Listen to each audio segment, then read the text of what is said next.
départementale. Je pense aussi que les trois questions que j'ai posées concernant le musée du Sel, c'est peut-être pas à moi de les poser, mais je les pose quand même. Alors, les questions sont les suivantes. Pouvez-vous nous donner des informations sur les travaux annoncés, la nature, quand, délai, etc. Pouvez-vous nous informer sur la date de réouverture prochaine du musée? La troisième, c'est les casernes. Votre position a-t-elle évolué? Avez-vous des projets pour tous ces bâtiments? Je vais poser ma quatrième question et une question financière pour la commune de Marsal pour un reliquat que le conseil départemental nous doit sur les travaux de la collégiale. Voilà. Merci. Merci. Bien, sur le musée de Marsal, premier point important d'explication, le musée de Marsal réouvrira. Par ricochet et en creux, je n'ai jamais dit que le musée de Marsal est définitivement fermé. Je n'ai jamais dit qu'il y avait un site Moselle-Passion qui fermerait en Moselle. Comme ça c'est clair, je l'ai déjà dit, je l'ai répété, mais je pense que ça a du mal à s'imprimer dans la conscience collective et publique, et en particulier la conscience de certains. Sur Marsal, nous sommes dans une situation compliquée, puisque nous avons deux bâtiments qui menacent ruine aujourd'hui, que sont les deux casernes de type Vauban, qui sont à l'arrière de la Porte de France. Bâtiments qui menacent ruine et qui ont fait l'objet de décisions que j'ai prises, de mettre en place un périmètre de sécurité pour assumer la sécurité des personnes riveraines à ces bâtiments. Le deuxième point, il faut savoir que dans ces bâtiments menaçant ruine, il y a d'un côté l'accueil et l'ensemble des locaux sanitaires et sociaux pour le personnel et sanitaire pour le public. Et dans la deuxième caserne, il y a les locaux qui sont à la fois les stockages de tous les matériels archéologiques qui ont été trouvés, mais aussi et surtout des salles qui accueillent des groupes et en particulier des classes et des élèves des établissements scolaires. Et donc ce sont des bâtiments qui menacent ruine.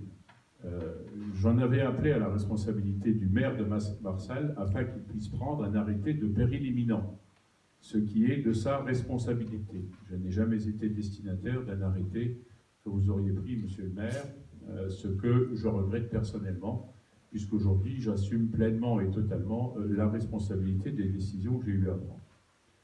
Nous avons fait une estimation des investissements pour remettre en état ces casernes sans en connaître la destination, parce que je ne sais pas quoi en faire de ces bâtiments.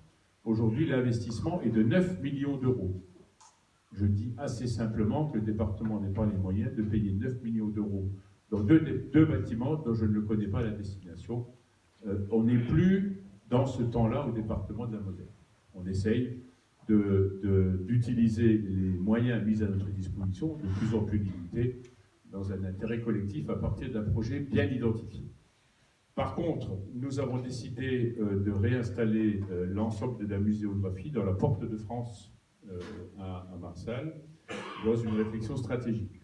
À ce titre-là, j'ai rencontré au mois d'août la directrice régionale des affaires culturelles du Grand Est pour poser trois questions. La première, c'est obtenir l'autorisation de démolir les deux casernes, en lui expliquant que le département n'y investirait pas un euro, sachant qu'aujourd'hui, j'ai un rapport d'une société spécialisée qui m'a conseillé d'interdire totalement l'accès au bâtiment. Je dis bien totalement l'accès au bâtiment, à toute personne, quelle qu'elle soit. Deuxième, alors la réponse m'a été donnée, pour l'instant elle n'est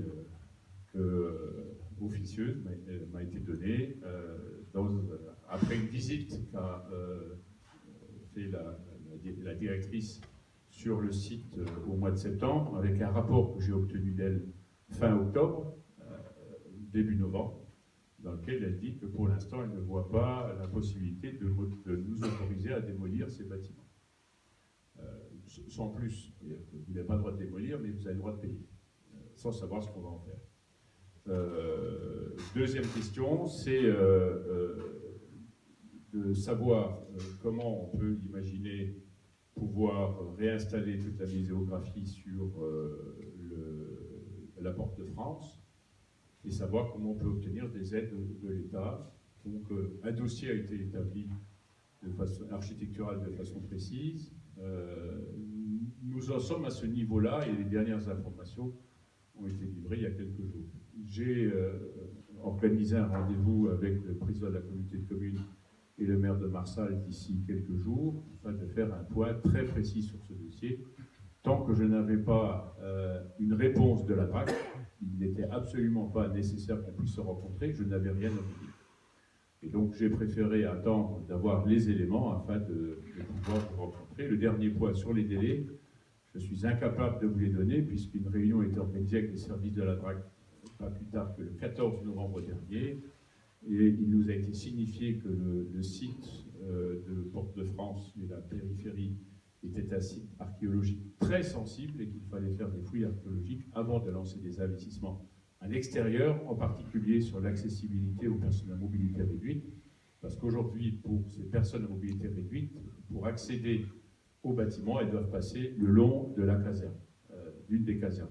Imaginez bien que je ne peux pas laisser des personnes en situation de handicap passer devant cette caserne. Donc aujourd'hui, on est dans cette situation et je ne peux pas donner de délai d'ouverture. Vous savez que lorsque l'archéologie s'en mêle, lorsque les experts des bâtiments de France préconisent un certain nombre de conseils, généralement, ça représente à la fois un délai et des moyens supplémentaires que nous ne savons ni mesurer pour l'instant ni gérer. Donc, la volonté est d'ouvrir la muséographie dans la Porte de France le plus vite possible. C'est ce que je peux vous dire, sachant que nous avons provisionné des sommes sur le projet de budget qui sera adopté en janvier prochain sur la requalification de la Porte de France. Sur le deuxième point, concernant les sommes que l'on vous doit, que l'on semblait vous devoir, monsieur le maire, j'ai préparé un courrier que je vais vous remettre. Vous m'avez interpellé à partir d'un courrier un peu particulier et vous évoquiez deux montants de 3 207 €, il faut être précis dans ce genre de choses, hein, et de 27 662,21 € qui représentaient des dossiers que la commune de Marsal avait présentés et des dossiers qui avaient permis de vous accorder des aides en 2010 et en 2012. Je peux vous signifier et vous rappeler que dans le cadre des pactes de patrimoine, la première somme de 3 207 € vous a été payée le 30 juillet 2014 et la deuxième somme de 27 662 vous a été payée par mandat du 13 septembre 2016. Donc je considère que le département n'est pas redevable à la commune de Marsal et a payé dans des délais acceptables l'ensemble des dettes qu'elle vous devait. Voilà, et je vais vous envoyer le courrier pour vous le signifier très officiellement, pour démontrer que nous tenons bien les comptes des communes et je vous apporte cette contribution quant à la connaissance des deniers de votre commune. Merci. Est-ce que je peux répondre sur certains points, s'il vous plaît?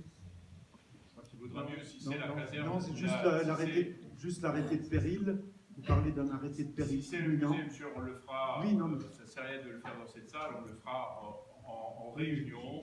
C'est pour ça que je souhaitais organiser. En tant que maire, je veux dire que je ne suis pas totalement ignorant des choses et que quand on parle d'arrêté de péril imminent, c'est une procédure bien spéciale et moi j'estime, et après m'être renseigné auprès de différents organismes officiels, que le péril imminent n'est pas existant à Marsal. Voilà. Et concernant l'état des casernes, pour moi, il n'est pas celui que vous prétendez être, dans la mesure où vous ne voulez pas me communiquer l'étude qui a été faite. Alors c'est un document public payé par les deniers publics et j'espère que, enfin je pense que sérieusement, je peux ou je pourrais en avoir une copie. Voilà. Monsieur le maire, que vous ne souhaitiez pas signer un arrêté de péril imminent est votre responsabilité. Tout ce que je vous souhaite, c'est que vous ayez raison. Et je l'ai dit à la DRAC de la même façon, tout ce que je souhaite, c'est que j'ai tort. Véritablement, je le souhaite. Mais je vous assure que personnellement, je ne prendrai absolument pas le risque de faire rentrer qui que ce soit dans ces locaux. Je ne peux pas vous les faire visiter parce qu'aujourd'hui, on me l'interdit. Il faut savoir qu'il n'y a plus aucun mur de refend, c'est-à-dire qu'on a 2 façades parallèles sans mur de refend pour les tenir. Résultat, sans être un grand technicien, ce qui se passe, c'est que les 2 murs sont en train de s'écarter, tout simplement. Et comme la charpente repose sur ces 2 murs-là, comme les murs s'écartent, c'est assez simple de constater que la charpente était en l'air. Voilà. Et que, de plus, toutes les charpentes et les charpentes qui tiennent les planchers ou les plafonds, ça dépend à quel niveau on se trouve, ont été enlevées, ont été découpées. On ne connaît pas la destination, mais je pense que ça a dû faire du bon bois de chauffage ou de belles poutres dans certaines maisons. Ça, c'est un avis personnel que je partage. Et donc, on est dans ces situations où il n'y a plus de mur de refend.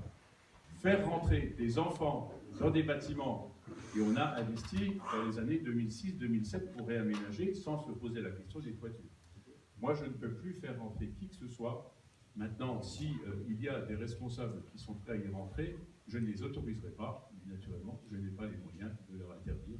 Cela, je devrais obtenir auprès de la force publique pour éviter que les bâtiments soient visités. Mais voilà la situation, ce qui veut dire que par grand vent ou par chute de neige qui appuie sur la façade, vous imaginez ce que ça donne, les murs s'écartent. Alors, ce que je dis là s'appuie effectivement sur un rapport qui n'est pas public, monsieur. Je suis désolé, c'est pas parce qu'il est payé par des deniers publics qu'il est public. On est sur le domaine privé du département. Vous devriez le savoir. Moi, je vous ai demandé de le faire par mesure de précaution. Il y a un grand principe qui est inscrit dans la Constitution, qui est le principe de précaution. Nous devons se l'appliquer à nous. Maintenant, si vous considérez qu'il ne faut pas l'appliquer, il est bien évident que vous en avez la responsabilité de la liberté. Moi, je ne prendrai pas ce risque-là, parce que moi, j'ai la responsabilité des gens qui rentreront dans ces bâtiments, et je ne veux pas mettre leur sécurité en péril. Alors dans ce cas-là, il faut aller jusqu'au bout du problème, c'est qu'il faut interdire la route qui passe entre les 2 casernes. Il faut fermer cette route-là. Bien. Donc on passe à la question suivante. C'est pas moi qui l'interdis, c'est pas moi. C'est pas moi. C'est l'arrêté de police, c'est vous qui le prenez, monsieur le maire. Il faut aller jusqu'au bout du raisonnement. C'est vous le responsable de la police de circulation en agglomération. Je pense que vous couvert madame la sous-préfète. Mais on en discutera d'ici quelques jours. On va débloquer des choses. Mais je pense qu'il faut que je le fasse sans passion, monsieur. Sans passion. Parce que aujourd'hui, nous avons la responsabilité de gestion d'un équipement qui menace, qui menace la sécurité publique. Et ça, on ne peut pas faire n'importe quoi. Même si j'ai, comme vous, la volonté de réouvrir, je ne pas comme ça. Moi, mettre des gosses et assumer l'accueil des groupes dans des bâtiments qui menacent ruine, ça, vous pourrez être convaincu d'une chose, c'est que je ne l'autoriserai pas, même pour l'instant, s'il ne faut ne pas ouvrir le musée de Marseille, mais nous allons investir dans la Porte de France. Naturellement, les services de l'État, puisqu'on est dans un bâtiment classé, n'y autorisent. Je vais demander à présent à Antoine Ernst de poser sa question. Antoine.